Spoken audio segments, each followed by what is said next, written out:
De la mano con la historia. Un paseo por nuestro pasado, hechos, personajes y lugares que forman parte de nuestra identidad. Un programa de divulgación con Julio César Alfonso Ruiz y Emilio García Bonilla. Te invitamos a caminar con nosotros de la mano con la historia. Una producción de Teciutlán FM 90.9 Set Radio, donde Puebla se escucha.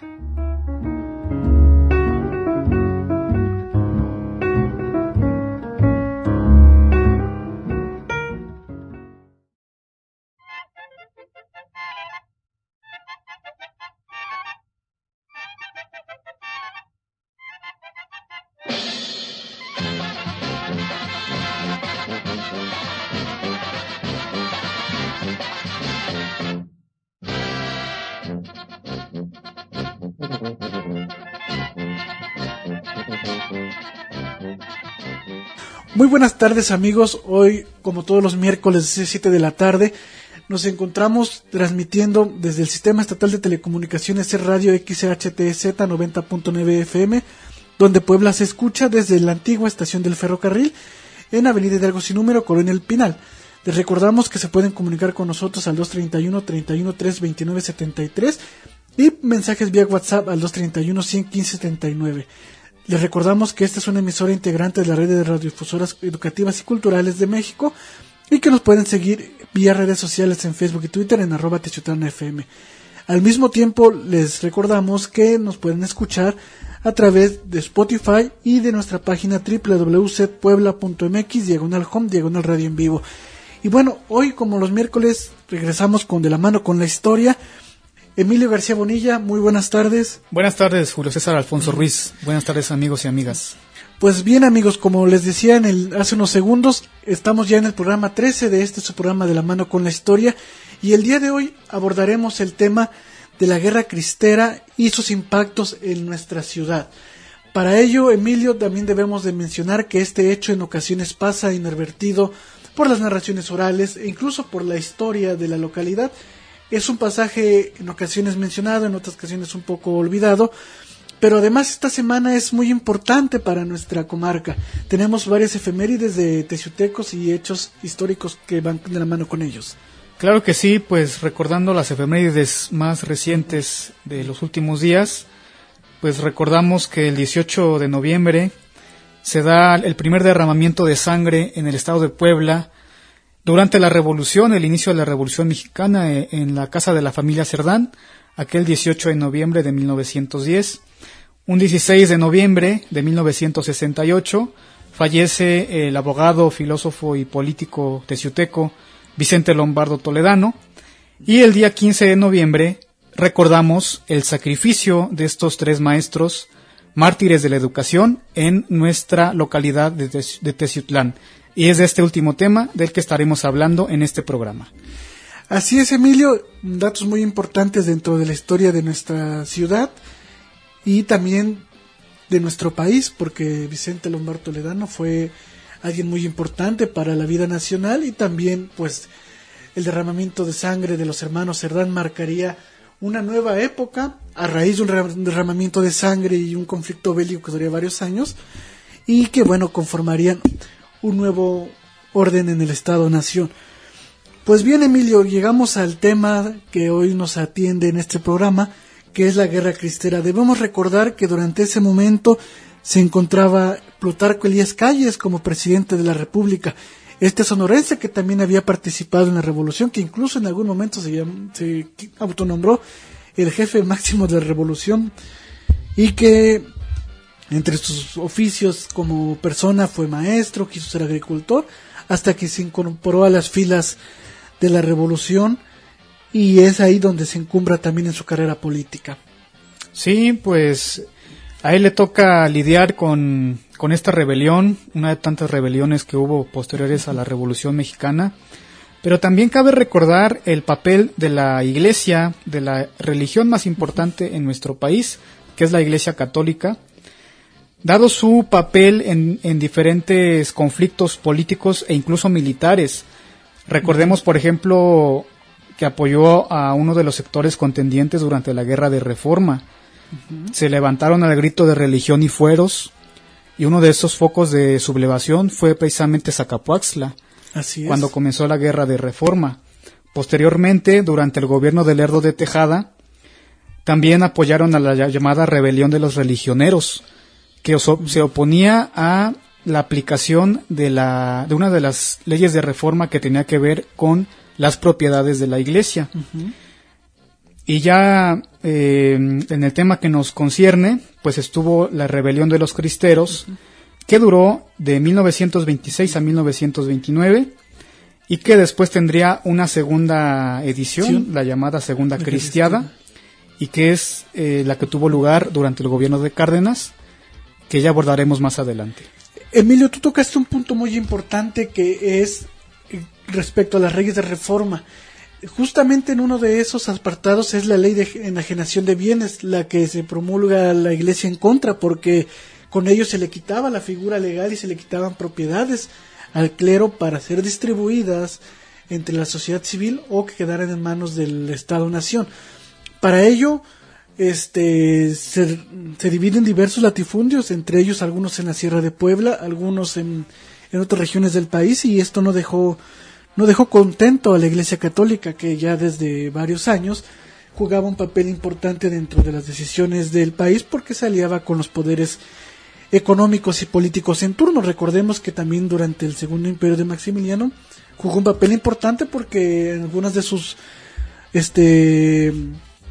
propuestas de su constitución iban en contra de la Iglesia, le permitieron una educación laica y una libertad de culto. Entonces eso fue algo que también marcó ahí a la Iglesia Católica. Pero bien, el movimiento cristero fue el inicio de una nueva acción que los católicos, como ya bien señalaba Emilio, emprendieron contra el Estado mexicano a raíz de la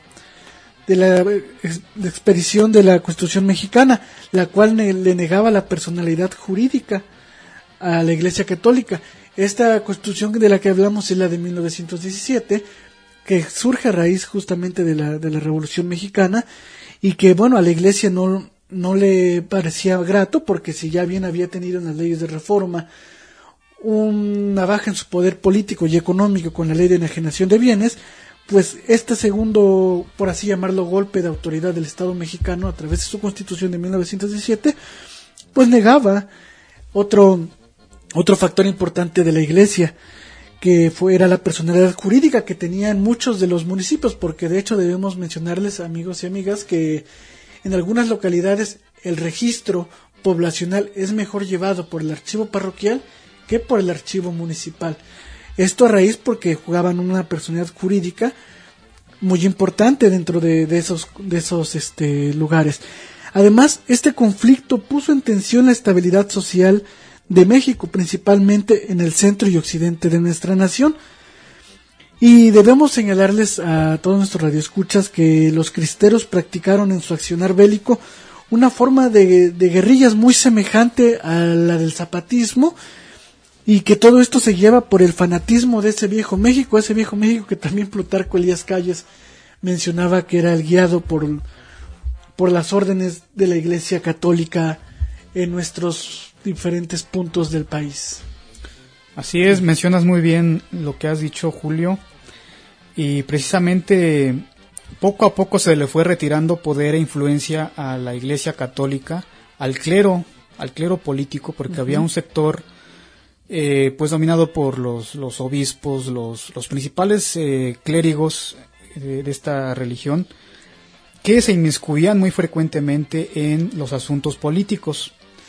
Uh-huh. Y ya lo dices, que la Constitución del 17, en su artículo 130, pues reglamenta la relación que debe existir entre el Estado con las diferentes iglesias.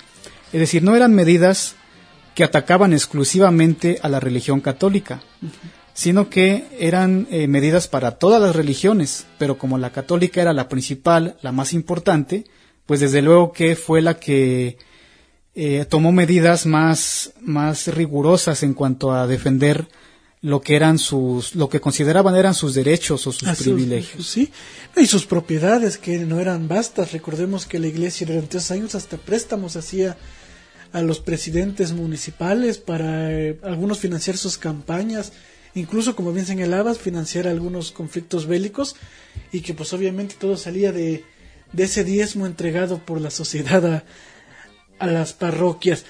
Pero todo va encaminando justamente durante ese gobierno del sonorense Plutarco Elías Calles, y justamente surge una ley polémica para algunos, según los puntos de vista de quien lo aborda, que es la llamada Ley Calles, la cual entre sus puntos para este servidor importantes era el querer instituir la razón y con ello quitar un poco la cuestión de la fe en las acciones de la vida cotidiana del México de la época, pero además que ésta buscaba limitar las manifestaciones religiosas y limitaba los cultos religiosos únicamente a las iglesias.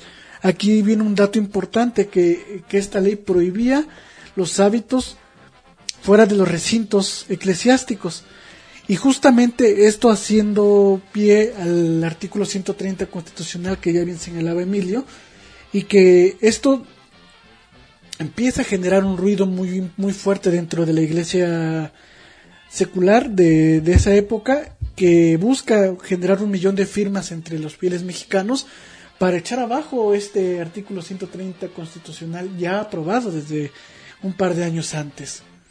Sí, incluso durante este gobierno de Plutarco Elías Calles, que reiteramos fue muy conflictivo en sus relaciones con la Iglesia, se trató de llevar adelante un proyecto muy polémico. Se trató de instituir la Iglesia Católica Apostólica Mexicana, que era como una iglesia respetando todo el dogma, todo el sistema de creencias de la Iglesia Católica tradicional, pero que no dependiera de las relaciones con el Vaticano.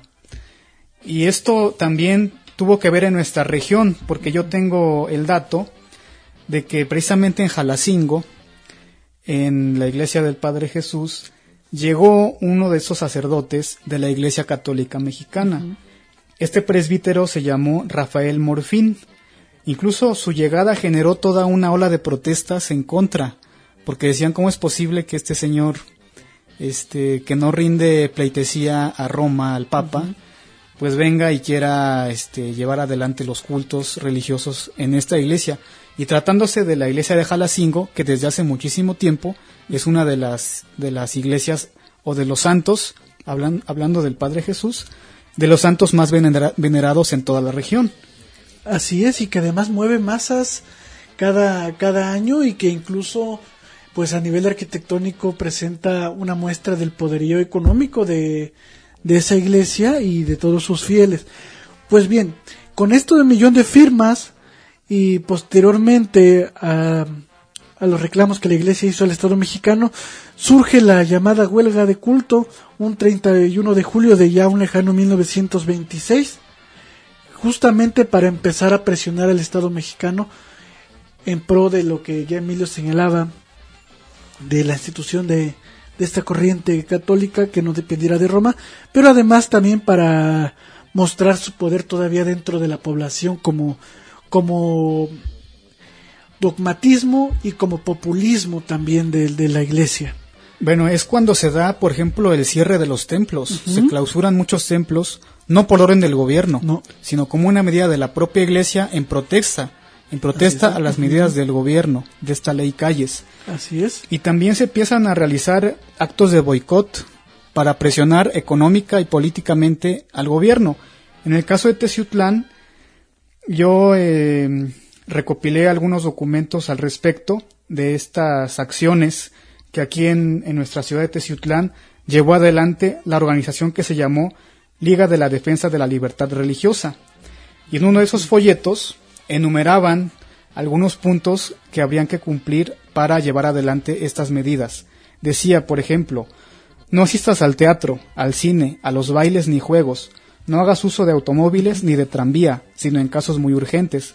Reduce el consumo de energía y luz eléctrica, por ejemplo, disminuyendo el número de focos. No comprar bebidas alcohólicas, como cerveza, vinos y las llamadas copas. No compres ropa de lujo, y solamente cuando verdaderamente la necesites. Procura que tus alimentos no sean costosos y prívate de golosinas, frutas, nieve, refrescos, y no mandes a tus hijos a escuelas laicas donde no se enseña religión. Un dato muy interesante que también dentro de la cita que ya Emilio nos ha compartido, es de que también Plutarco Elías Calles en algún momento había prohibido la venta del alcohol porque provenía de una familia de alcohólicos, principalmente su padre, entonces ahí va algo ligado. Pero esto también es bastante interesante porque justamente durante esta época de la Guerra Cristera, México sufre cerca de 70,000 muertes, que es uno de los hechos más sangrientos de la vida del México por revolucionario. Los campos de cultivo se caen y eso dificulta las arcas del gobierno y las arcas del país para proyectos de desarrollo, lo cual aún más nos pone en una cruciada económica. Pero además, durante estos periodos también el gobierno de Calles tenía el apoyo de los Estados Unidos. De hecho, por ahí hay algunos datos de una referencia que dicen que incluso hubo un bombardeo por parte de unas aeronaves estadounidenses a un tren de cristeros. Y esto no tenía que ver justamente porque Plutarco Elías Calles fuera anticatólico y que por eso lo apoyaban los Estados Unidos, sino que de alguna forma veían a un personaje fuerte de este lado del continente, y a Washington le llamaba la atención el personaje. De hecho, justamente en la revista Relatos de Editorial Raíces señala ese dato, que Plutarco Elías Calles tuvo el apoyo de los Estados Unidos en algunas partes del norte durante esta rebelión cristera. Pero además también se destruyeron algunos monumentos, y eso sí por parte del gobierno mexicano. Entre ellos fue ponerle dinamita al Cristo Rey del Cerro del Cubilete allá en Guanajuato, que fue uno de los actos para mostrar la autoridad y el poder que también el país tenía. Sí, también es muy famoso el atentado que se cometió en la Basílica de Guadalupe. Sí, efectivamente. En 1921. Se trató de un anarquista, un trabajador, que obedeciendo órdenes superiores escondió una bomba dentro de un arreglo floral y lo colocó a los pies de la imagen, muy cerca del cuadro donde está esta tilma sagrada. Entonces estalló la bomba, destruyó el altar, un crucifijo metálico quedó doblado, incluso hasta la fecha se exhibe ya en la nueva basílica ese crucifijo como testigo de aquel atentado, pero a la tilma guadalupana no le ocurrió absolutamente nada, ni siquiera el cristal se estrelló. Sí. Y muchos consideran a este milagro como la quinta aparición de la Virgen de Guadalupe. Así es, y justamente a raíz de ese atentado es que se empiezan a edificar los templos expiatorios guadalupanos, de los cuales Texutlán porta uno de los, por así decirlo, más bellos de la región, que se encuentra en el Cerro de Techachaca. Sí, este templo se comienza a edificar en 1925, y se cuenta que incluso cuando se colocó la primera piedra, se usaron para esta ceremonia de primera piedra o de inicio de construcción fragmentos del altar destruido de la Basílica de Guadalupe. Así es. Además encontramos otro dato interesante, amigos y amigas, durante este paso de la época cristera que duró 3 años, y uno tiene que ver con un personaje que incluso en el libro de Concepción González Molina sobre el ferrocarril lo señala, que es Rafael Guízar y Valencia, que es un obispo que fue canonizado en 2006 a santo.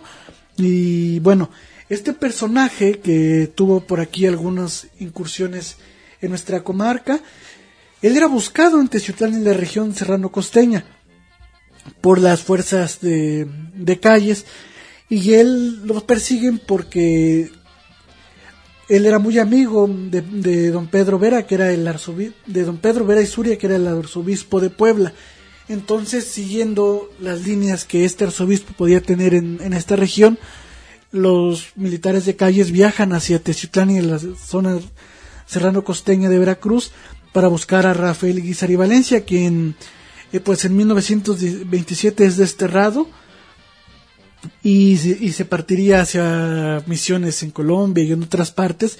Pero por ejemplo, este personaje, incluso en un libro, un memorial a su vida, menciona que él fue perseguido en esta región, que fue escondido por familias de la élite en casas muy cercanas al primer cuadro de la ciudad, y por ello menciona a Texutlán como un lugar que lo salvaguardó de ser fusilado militares callistas. Sí, se le debe a este santo obispo de Jalapa, don Rafael Guízar y Valencia, el hecho de que dividiera su diócesis, porque era una diócesis muy vasta, que incluía prácticamente todo el territorio del estado de Veracruz, lo fragmentó en 3 partes, dando lugar a la creación de la diócesis de Papantla al norte, en 1922. Incluso por bula papal se crea esta diócesis de Papantla. Así es, y justamente por esta razón es que Teciutlán tiene una catedral y por eso Puebla tiene 2 catedrales. Y además porque también con esto tiene que ver una nueva conformación eclesiástica que conforma parte importante de lo que bien ahora Emilio señala, que es la diócesis de Papantla, y bueno, y de la que Teciutlán sigue siendo la sede hasta nuestros días. Sí, hay que mencionar que Teciutlán es sede de la diócesis de Papantla precisamente por el conflicto de estos años de la etapa cristera, porque el primer obispo que se nombró fue don Nicolás Corona. Él tenía su sede obviamente en Papantla, ahí estaba la catedral, pero como las leyes estatales, algunas leyes eran más duras que otras, la ley en cuanto a culto religioso de Veracruz sí disponía mucho mayor persecución, porque ahí estaba, por ejemplo, de gobernador el coronel Adalberto Tejeda, que era uno de los más acérrimos anticlericales del país. Entonces, este obispo de Papantla, don Nicolás Corona, era perseguido y se le obligaba a salir de los límites fronterizos de Veracruz. Por lo tanto, se refugiaba en Teciutlán y en esta zona. Y aquí, como tú también lo mencionabas respecto a Rafael Guízar, era acogido por familias acomodadas, ¿no? Que le daban seguridad y le daban hospedaje.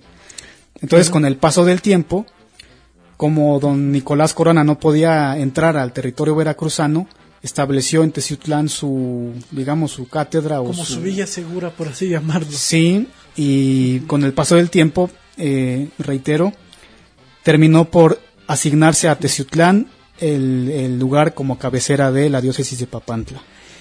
El dato que menciona Emilio sobre el gobernador de Veracruz, Tejeda, es muy interesante porque hay un dato en la comunidad de Medellín, muy cerca del puerto de Veracruz, donde se aborda una masacre y fusilamiento de fieles católicos de varias partes de esa zona de Veracruz, que es La Matamba, Jamapa, Medellín y parte del puerto de Veracruz, porque también gozaba de la fama de quemar pueblos católicos, por así llamarlos, y también por ello es que se nota en las construcciones eclesiásticas de Puebla y Veracruz una diferencia muy amplia.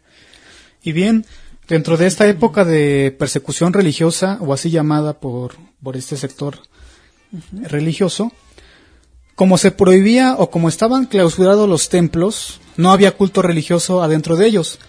Por lo tanto, tenían que recurrir a oficiar misas en domicilios particulares. Así es. Fue el caso de la casa de la señora Carmen Sánchez en el barrio de Chignaulingo, que acogió en varias ocasiones uno de estos cultos, digamos a escondidas, porque también los sacerdotes debían andar ocultos para que no fueran apresados o expulsados del territorio poblano. Y fue hasta el año 1929 cuando ya se negoció la paz con los que estaban alzados en armas, principalmente en la región del Bajío, cuando se pudo oficiar la primera misa. De hecho, hay fotografías de aquí de Teciutlán que tienen como leyenda que dice la primera misa en Teciutlán, pero muchos pues no saben de qué se trata, y fue precisamente esto, que se empezó nuevamente a restaurar el culto dentro de los templos. La actual catedral nuevamente abrió sus puertas y se recibió esta primera misa el 21 de julio de 1929. Así es, y esto también tiene que ver con algo que ya hemos referido desde el preludio del programa, que es el vínculo de los sectores de poder con la Iglesia Católica, y en Puebla se gestaron varios de ellos. Y además también hay otra zona dentro de la memoria colectiva que refiere al culto de las misas en casa habitación, y esto se encuentra en la avenida Hidalgo, muy cerca de donde se encontraba el antiguo Instituto Federal Electoral, la casa contigua. Eso a un servidor le tocó registrarlo para un inventario turístico de Sectur. Ahí se narra ciertas leyendas sobre el culto religioso en esa casa habitación durante la época cristera, y además se refiere a una imagen muy venerada en ese barrio, que es San Antonio de la Pared, que está muy cerca de entre Técnica y Lucero, y una cafetería, la Escuela Técnica Lucero, y una cafetería muy cercana, que refiere también a esta época en donde se narra entre el barrio de esa sección de la ciudad, el que esta imagen fue cubierta con tabiques para que no fuera destruida por los rebeldes en la región, pero que cuando se quitaron los tabiques después de oficiar la primera misa, la imagen seguía intacta. Entonces ahí hay un sinfín de historias románticas, por así llamarlas, de la memoria colectiva de la ciudad en torno a esta imagen y a este conflicto bélico. Sí, y esta imagen que mencionas de San Antonio de la Pared también lo menciona la escritora María Lombardo en una de sus novelas, y pues eso también nos indica, digamos, que es un punto tradicional para el culto religioso de hace muchos años en Teciutlán. Así es, porque pues forma parte importante dentro de la memoria colectiva de nuestra ciudad, y que bueno, hay varias referencias también en algunas otras crónicas de distintos escritores de Teciutlán. Algunos también han cometido errores por ahí, el Pocamil hasta el nombre, pero bueno. Bueno, pues les recordamos que nos escuchan a través del Sistema Estatal de Telecomunicaciones, SET Radio, del 90.9 de FM, XHTZ, donde Puebla se escucha, transmitiendo desde la antigua estación del ferrocarril de Teciutlán, recordándoles también que están abiertos los teléfonos para llamadas y mensajes. Para llamadas es el 231-31, 329-73, y para mensajes el 231-100, 1579. Esta es una emisora integrante de la red de radiodifusoras educativas y culturales de México. Pueden seguirnos a través de las redes sociales, Facebook y Twitter, @TeciutlanFM, escucharnos a través de Spotify y en vivo, también a través de la página de internet setpuebla.mx/home, /radio en vivo. Y bueno, ya tras haber referido estos legados en la historia oral que tenemos en el centro de la ciudad tras la imagen de San Antonio de la Pared y otras historias sobre los cultos a la iglesia en la época de los cristeros, debo también señalarles que en 1928, inicios del 1929, el gobierno del estado de Puebla envía un oficio al entonces ayuntamiento de Teciutlán solicitando remita el mismo con copia al párroco de la iglesia de Santa María de la Asunción, al de la iglesia del Carmen, a la iglesia de Mezcalcuautla y de Techachaca, a que todavía no estaba, pero ya se estaban trabajando ahí en una pequeña ermita, el número de metros que tenía su iglesia, el número de obras que tenía, cuántas bancas e imágenes. Esto a raíz de tener un control de parte del Estado de los bienes de la iglesia. Y hay un dato interesante. Ahí, dentro de esos planos que envían los sacerdotes encargados de los templos, para el caso de la iglesia del Carmen no aparece el atrio como parte de la iglesia. Y él menciona en una nota al pie de la página que es porque esa plaza lleva el nombre de un militar, que ese atrio tiene el nombre de un militar y que por ello no lo incluyó dentro de la propiedad de la iglesia. ¿Estás mencionando del atrio de la catedral? No, de la Virgen del Carmen. Ah, de la Virgen del Carmen, sí. Sí lleva el nombre del general Juan Ramírez. Así es, entonces por ello no lo refieren dentro de estos informes. No es el único, porque después entre los 30, inicios de los 40 surge otro, y ese ya viene firmado por Gustavo Díaz Ordaz. Pero bueno, también debemos recordar que durante este proceso de la época cristera y de los conflictos bélicos y derramamientos de sangre, nuestra ciudad también tiene una participación en la figura de los hermanos Ávila Camacho, Manuel y Maximino. Dentro de este periodo, los hermanos Ávila Camacho logran tener sus ascensos militares y sus grados, y bueno, tienden a tener diferencias el actuar de uno y el otro. Ya como habíamos señalado en el programa dedicado a ellos, pues Manuel era conciliador, aunque hay una referencia de que en Coahuila hay un desobedimiento de parte de sus subordinados que terminan matando y violando mujeres allá en esa zona, pero bueno, Maximino en tanto le decían que quemaba pueblos, pero bueno, eso ya lo tocamos en otro tema. Pero además con esto se marca otro cambio dentro del proceso histórico de esta época bélica. Sí, en 1929 se llega a una cierta pacificación relativa cuando se logra un entendimiento entre la Iglesia y el Estado. En ese entonces ya el presidente era Emilio Portes Gil. Él llevó a cabo las negociaciones, decretó una amnistía general, es decir, un perdón jurídico para todos los inmiscuidos en la rebelión cristera. Se acordó la devolución de las casas curales y propiedades de los clérigos, y se acordó también evitar en lo posible mayores confrontaciones entre Iglesia y Estado. Sin embargo, pasaron los años y al poco tiempo un nuevo conflicto se cierne sobre nuestro país, una vez más inmiscuyéndose este sector conservador religioso vinculado con el clero católico, y tiene que ver precisamente con el tema de la educación. En 1934 se hace la primera reforma al artículo 3 constitucional que establece la política educativa de la Revolución Mexicana, y se le hace una adecuación a la orientación que debería tener la educación pública en nuestro país. En esta reforma del 34 abiertamente se declara que la educación será socialista y que tenderá al mejoramiento social, a la solidaridad, a luchar contra los prejuicios religiosos, y desde luego que los sectores tradicionalmente conservadores se inconforman, empiezan a realizar una serie de protestas que generan en violencia y que llegarían a detonar en los lamentables acontecimientos que tuvieron lugar en nuestra ciudad, que poco a poco iremos comentando. Así es.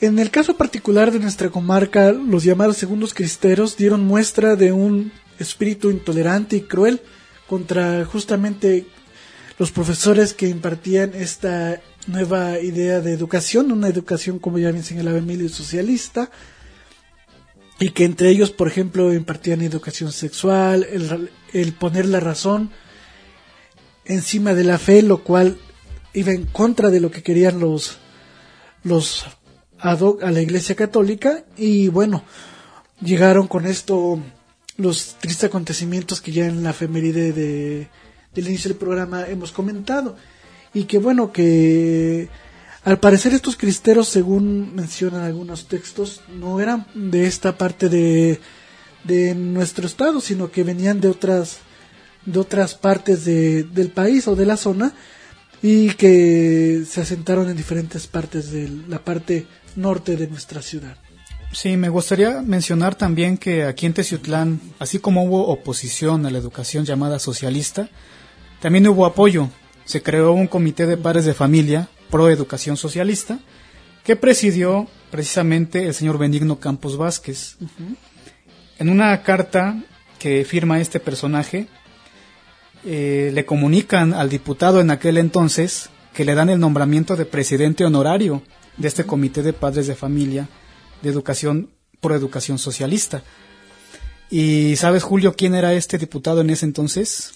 Era el mayor Rafael Ávila Camacho. Mira. Entonces, honoríficamente, él presidió, lo obligaron a presidir, ¿no? Porque yo creo que por gusto no lo hubiera aceptado. Pero como diputado federal tuvo que aceptar esta distinción. Ahora bien, también antes de que ocurriera el atentado contra estos maestros, hubo un hecho también lamentable que fue como un aviso ya de la presencia de este grupo de cristeros que, como bien dices, eran ajenos a Teciutlán, eran llegados de otras partes del país, quizás para hostilizar a los maestros que cumplían aquí su trabajo y que tenían aquí ese sector de apoyo que ya te menciono, con este comité de padres de familia y otras organizaciones sindicales que también los apoyaban. El Viernes Santo de 1935, cuando en aquella época en la Semana Santa se hacía una especie de feria muy pequeña con juegos mecánicos, estos juegos mecánicos se colocaban en las inmediaciones del Palacio Municipal. Entonces, pues mucha gente aprovechaba para pasear, para divertirse, pero cuentan las historias orales que ese Viernes Santo, pues estaban las familias, como te digo, festejando, divirtiéndose, un momento de esparcimiento, cuando de repente ya estaba empezando a oscurecer, el alumbrado público empezó a tintinear, a centellar, hasta que la ciudad o esa parte de la ciudad se quedó a oscuras. Entonces comenzó un tiroteo que venía desde el barrio de Francia. Así es, y se dice que estos que propiciaron el tiroteo en el barrio de Francia era ese grupo de cristeros que se había establecido en el Cerro del Coligüe. Así es. Entonces, este es el primer anuncio para nuestra ciudad. Y ahora que mencionas justamente lo de estas ferias que se ponían en las inmediaciones del Palacio Municipal, especie de feria, que no era una feria, era como si fuese una cruz, un festejo de cruz con mecánicos, así es. Son los que algunos han confundido con ferias por ver algunas fotografías de esa celebración, que por cierto algunos hasta las han dañado, pero bueno. Se sigue pasando el tiempo, ¿no? Después de ese Viernes Santo, y el 15 de noviembre de ese mismo año ocurrió otro hecho que volvió a poner el terror en la población. Sí, bueno, ya es la efeméride que estamos abordando en este programa. El 15 de noviembre, prácticamente a la misma hora, a horas de la mañana, 8:30, 9 de la mañana, se suscita el triple atentado contra 3 profesores en sus respectivas escuelas. Y estos profesores eran muy jóvenes, tenían alrededor de 20 años. Sí, algunas crónicas dicen que Carlos Gallegos tenía entre 20 y 21, más o menos. Y también esto sale a colación porque en la aplicación de la educación socialista realmente no había claridad a qué se referían con educación socialista.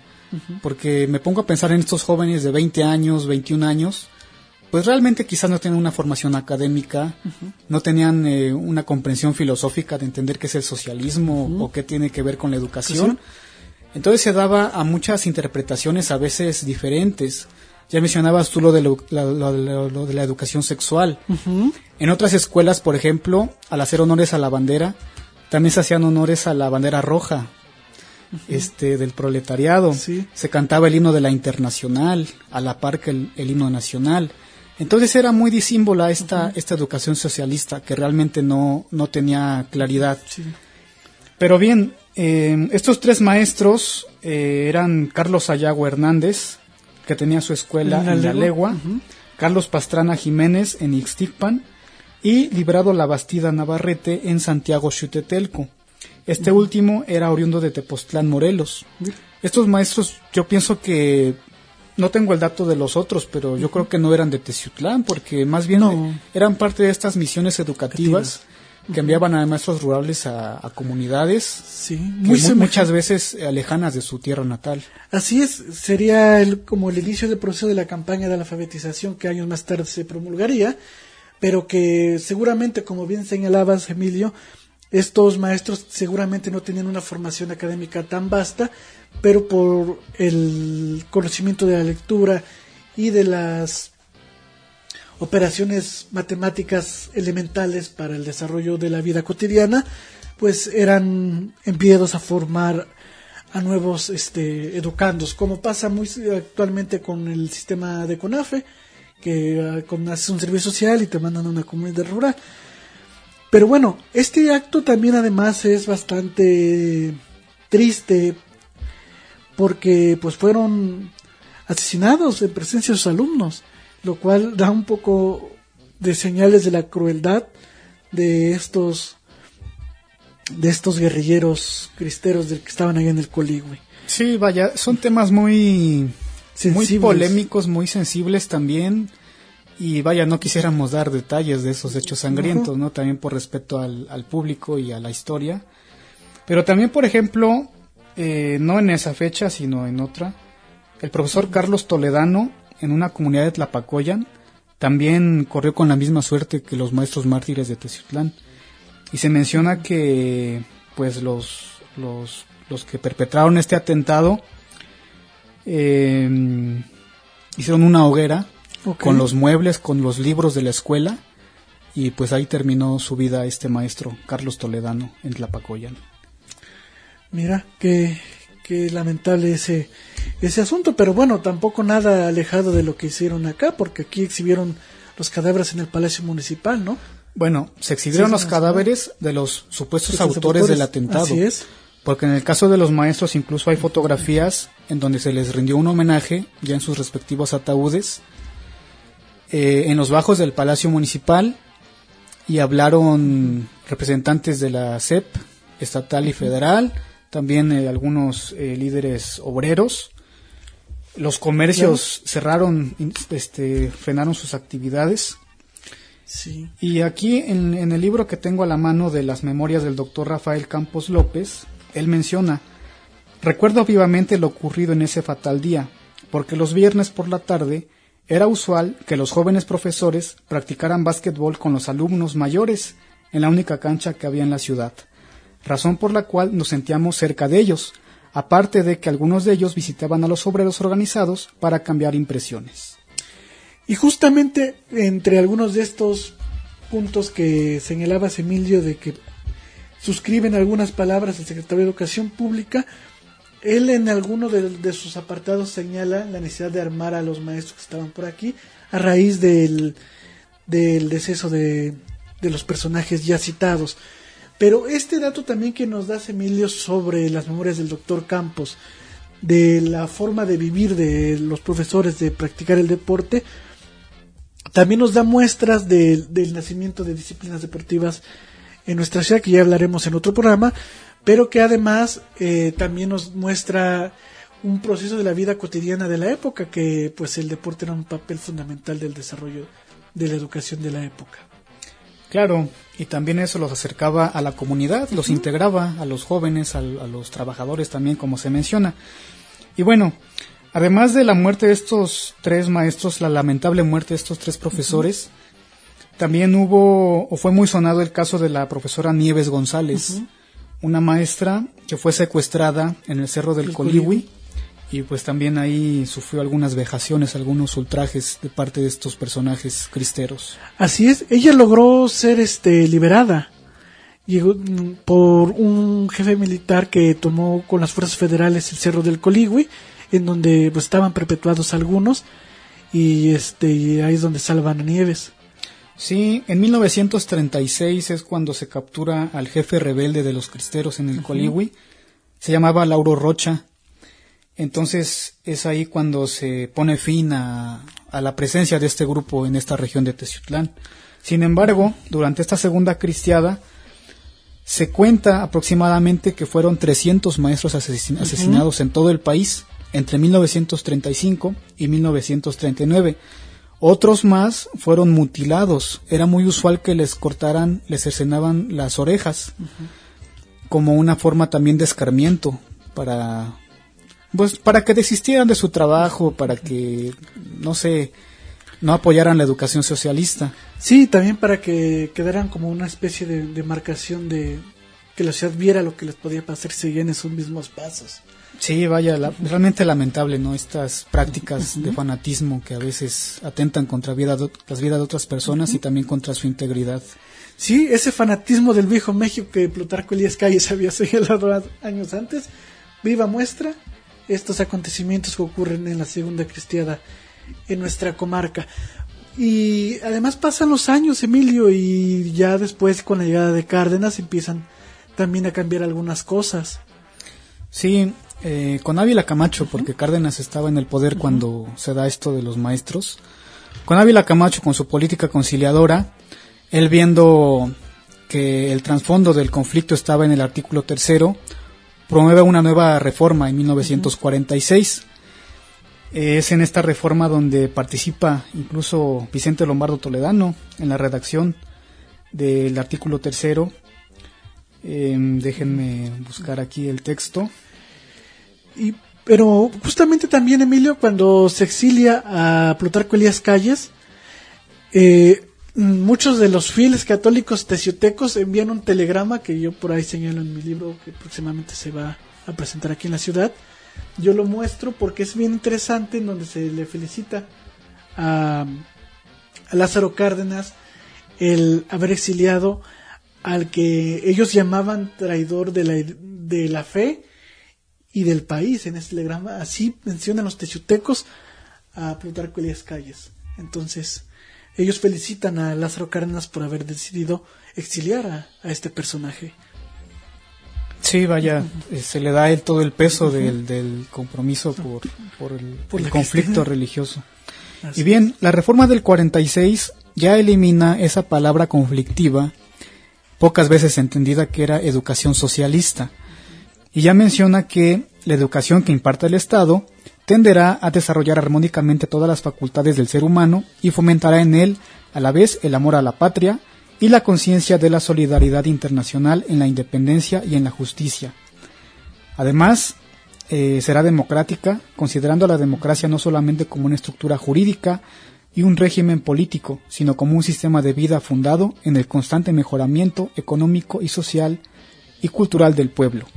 En esta redacción, reitero, participó Lombardo, así lo reconoció en su momento Jaime Torres Bodet, que era el secretario de Educación Pública en esos años, cuando se hace esta reforma. Bien, y también justamente durante el periodo de Ávila Camacho es cuando se inician otra vez esas relaciones entre el Estado y la Iglesia, pues él se casa por la Iglesia, por así llamarlo. Sí, fue el primer presidente post-revolucionario que se declara católico. Entonces eso también tranquiliza un poco los ánimos de estos fanáticos o rebeldes religiosos. Y aquí en nuestra ciudad pues también se dieron pasos para la conciliación. Uno de esos pasos fue la primera feria regional del año 37, cuando se conjunta la feria comercial con la feria religiosa de la celebración a la patrona, a la Virgen de la Asunción.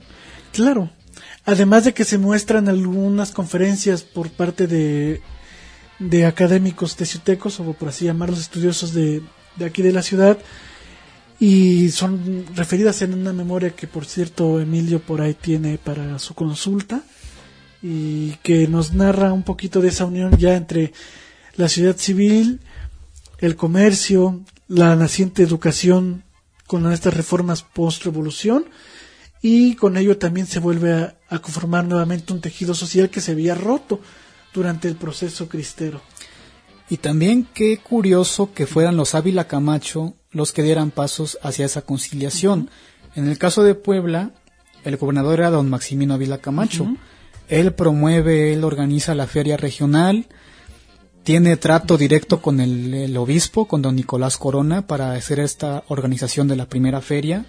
Y en el ámbito nacional, ya lo mencionábamos, pues el papel también crucial de don Manuel Ávila Camacho como presidente de la República, siendo que ellos, como ya mencionamos, combatieron con las armas en la región del Bajío a los cristeros durante esta guerra.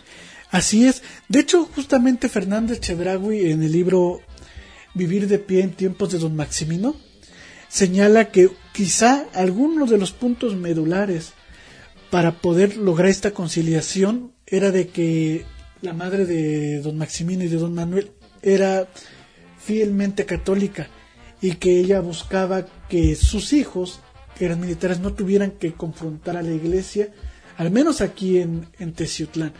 Entonces Fernández Chedraui en ese texto señala que uno de los posibles puntos para que llegara a esta conciliación en donde ellos formaron parte fue a raíz de poder hacerle el favor que solicitaba a su señora madre.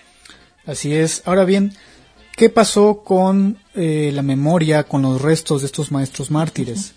Originalmente se sepultaron en el Panteón Municipal, en una lápida especial, incluso con la forma en cantera de un libro abierto, con sus nombres y con un epitafio alusivo.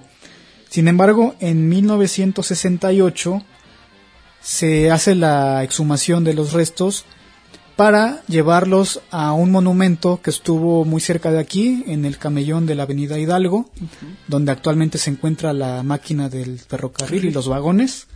Ahí estuvo en su momento ese monumento a los maestros mártires, mandado a construir a iniciativa del licenciado José Monterruiz durante la presidencia de don Ramón Tapia Mendoza, en ese año de 1968. Posteriormente, cuando se cumplieron los 50 años de este atentado, en 1985, sus restos nuevamente se movilizaron para trasladarlos a la Plaza Cívica. Ahí estuvieron mucho tiempo.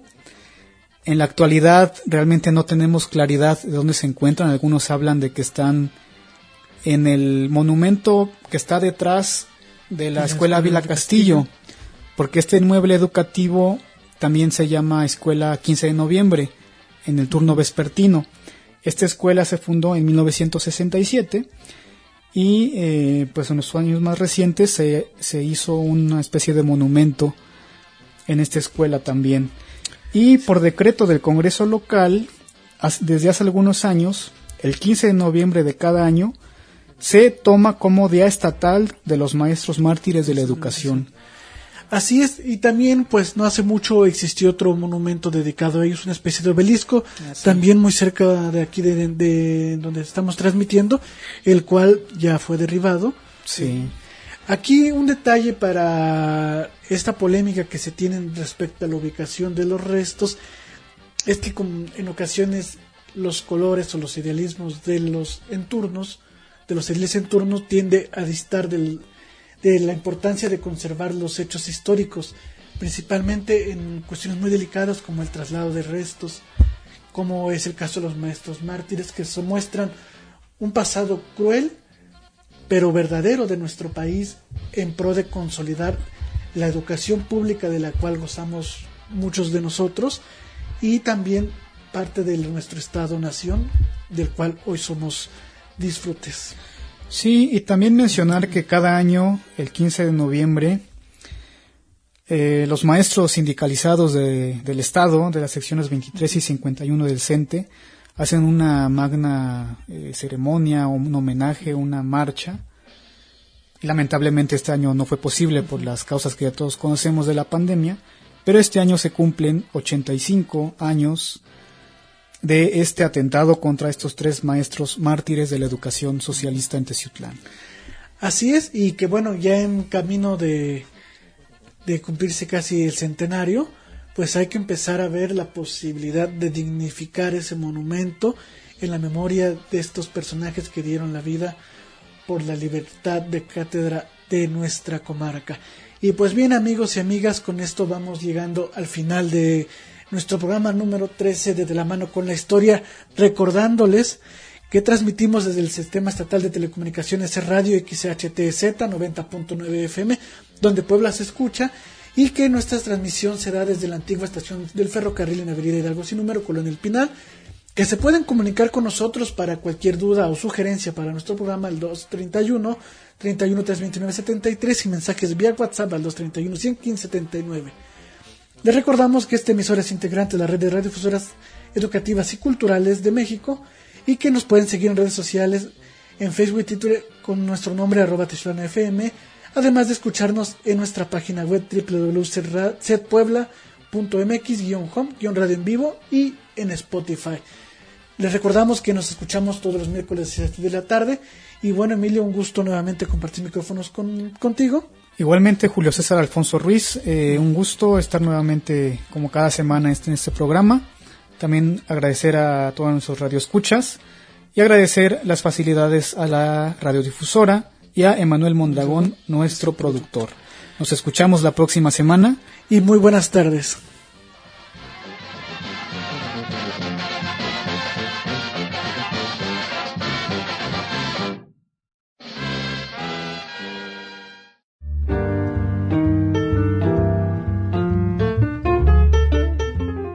Paseando por la historia de esta región y estado, llegamos al final de esta edición. Nos escuchamos con libreta en mano el próximo miércoles para seguir caminando de la mano con la historia. Una producción de Teciutlán FM 90.9 Set Radio, donde Puebla se escucha.